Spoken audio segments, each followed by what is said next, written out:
High বন্ধুরা, চলো আমার সঙ্গে একটু গ্রামের হাওয়া খেয়ে আসি। সকালে আমার গরুগুলোকে নিয়ে পাহাড়ে চড়লাম। চারপাশে সবুজের কি বাহার।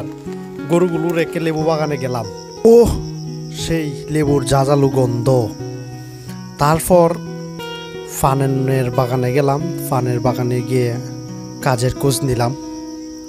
আজ কতটুক এগিয়ে গিয়েছে তা একটু ঘুরে ঘুরে ফানের বাগানটি দেখলাম।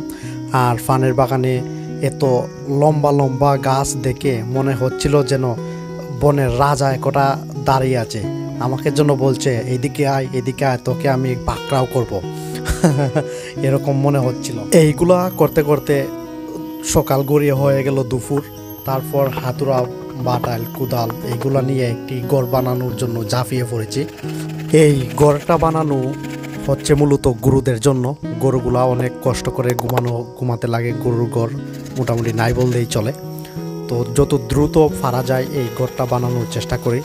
আর এরকম প্রতিনিয়তই আমার ইউটিউব চ্যানেলে ভিডিও আপলোড হয়। এরকম ভিডিও দেখতে চাইলে অবশ্যই আমার ইউটিউব চ্যানেলটি সাবস্ক্রাইব করে পাশেই থাকবেন। ধন্যবাদ।